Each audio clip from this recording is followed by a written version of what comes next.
Okay, hi everybody, Mr. Downey, with our March's Reading Month book, The Chocolate Touch, written by Patrick Skeen Catling, about this boy named John Midas, which makes me think of that story, The Midas Touch, about a king, King Midas, who everything he touched turned to gold.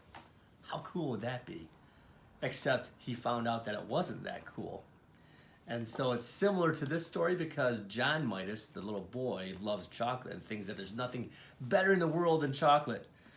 But he discovers that maybe that isn't so great. So I'm going to read chapter 1.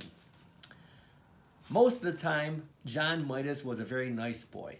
And every now and then, of course, he broke a rule, such as the rule against pretending to be a tiger when his sister Mary was supposed to be getting to sleep. Generally speaking, though, however, he behaved very well, but he should have behaved better.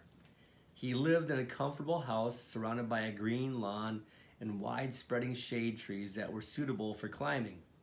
His mother was gentle as well as practical.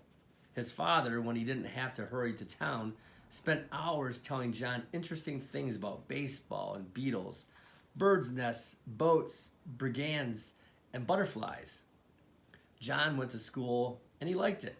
His teacher, Mrs. Plimsoll, was fairly easy to get along with as long as he did careful work.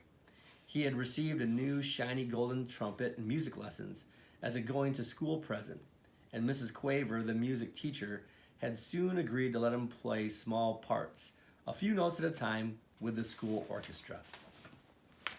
There he is, playing at home.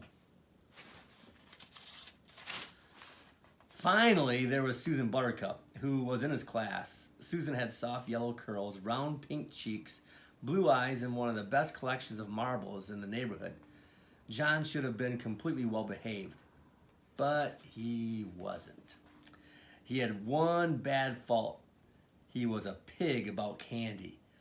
Boiled candy, cotton candy, licorice, all sorts, old-fashioned toffee, candied orange and lemon slices, Cracker Jack, jelly beans, fudge. I've got some fudge right here. Fudge! Black currant lozenges for ticklish throats, nougats, Marin's glasses, acid drops, peppermint sticks, lollipops, marshmallows, and above all, chocolates. He devoured them all. While other boys and girls spent their money on model airplanes, magazines, skipping ropes, and pet lizards, John studied the candy counters. All his money went on candy, and all his candy went to himself. He never shared it. John Midas was candy mad. At lunch one Saturday, Mrs. Midas noticed a couple of little red spots on the end of John's nose. "Look," she said to Mr. Midas, "John has spots." Mr. Midas leaned forward to look at them. He gravely shook his head and clicked his tongue. John tried to look too, but it was very difficult to see the end of your own nose without a mirror unless you happen to be an elephant with a long nose that you can bend double. So when John tried to look at the end of his nose, first with one eye, and then with the other, and then with both together, all that he could see was a pink blur. Besides, trying to look at something so close made his eyes ache. "I can't see any spots, Mother," John said. "Well, I can," Mr. Midas said. "And just because you don't see a thing doesn't always mean it isn't there. Try feeling the end of your nose with your finger." John rubbed his finger over the tip of his nose. It felt a bit rough. "It may be measles," Mrs. Midas said anxiously. She placed her hand on John's forehead to feel whether he was warmer than usual. "But I don't think he has a temperature," she decided. "I suspect John has been eating too much candy again," Mr. Midas said.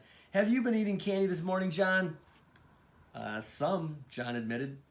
"What?" Mr. Midas asked. "Well," John replied, I had a few cream delights. Susan gave them to me." "Anything else?" Mr. Midas asked. A little toffee crunch," John said. "And what else?" Mr. Midas asked, beginning to look cross. John's ears grew red. He knew he wasn't supposed to eat candy before meals, Only hardly anything else, he said. John, Mr. Midas said, and his son recognized the tone. It meant that John had to tell everything.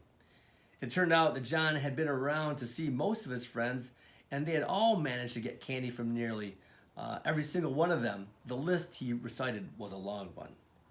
No wonder you have spots, Mr. Midas commented at last.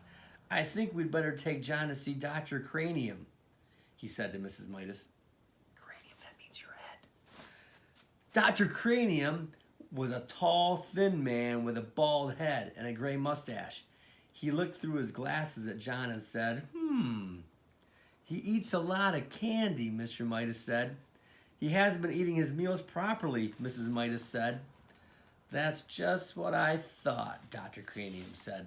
I can tell by looking at him that he eats much too much candy. The doctor shone a little electric light into John's right ear. And then he shone it into John's left ear. And then he shone it into John's nose. And then he told John to open wide and say, ah. And then he shone the light into his mouth. Much too much candy. Gracious me, he seems to be full of candy. He told John to sit down and relax.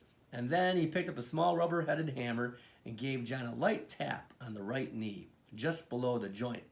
John's foot gave a weak kick, and John giggled. It's nothing to laugh about, Mr. Midas said. No, John, the doctor reproved. A healthy little boy who didn't eat too much candy would kick harder than that. I'm sorry, John said politely, but I can kick harder if you want me to. He gave a sudden high kick, which knocked the hammer out of Dr. Cranium's hand, and it landed on its rubber head and bounced across the room. John, exclaimed Mrs. Midas. I'm so sorry, Dr. Cranium. John, tell the doctor you're sorry for kicking his hammer. I'm sorry I kicked your hammer, John said. I would recommend less candy, Dr. Cranium told Mr. and Mrs. Midas. An upset stomach can lead to all sorts of complications. On the way home, Mrs. Midas tried to explain to John what she thought the doctor meant by complications. You see, she said, if you put too much of one kind of food in your stomach and not enough of other kinds, it's bad for your whole body because different parts of your body need different kinds of food. Do you understand? I think so, John said. You've been eating so much sweet stuff, Mr. Midas added, that there isn't room for eggs and meat and milk and bread and spinach and apples and fish and bananas and all other things that you're supposed to have to make you grow big and strong. Well, I like bananas, John said, especially in thin slices covered with chocolate. They're called banana surprises. Mr. Midas looked at Mrs. Midas, and Mrs. Midas looked at Mr. Midas, and they both shrugged their shoulders. Sometimes it was just hard to make John understand things. At home, while Mrs. Midas was busy in the kitchen, Mr. Midas continued to reason with John.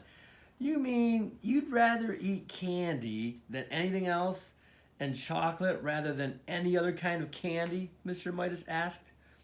Yes, John assured him. Oh, yes. Don't you think there's such a thing as enough? Mr. Midas persisted. Don't you think that things are best in their places? I mean, don't you think there's a time for spaghetti and a time for roast beef and even a time for pickled herring and garlic toast, as well as a time for chocolate? Or would you rather have chocolate all the time? Chocolate all the time, John replied emphatically. Chocolate's best, that's all. Other things are just food, but chocolate's chocolate. Chocolate. I think I understand, Mr. Midas broke in sharply. Very well. He took a deep breath and went on. John, he said, if you can't understand what sort of diet is really best for you, can't you at least get it into your head that you make your mother very unhappy when you eat so much candy that you can't eat anything else? The conversation always seemed to get around to the effect of John's candy eating on John's mother.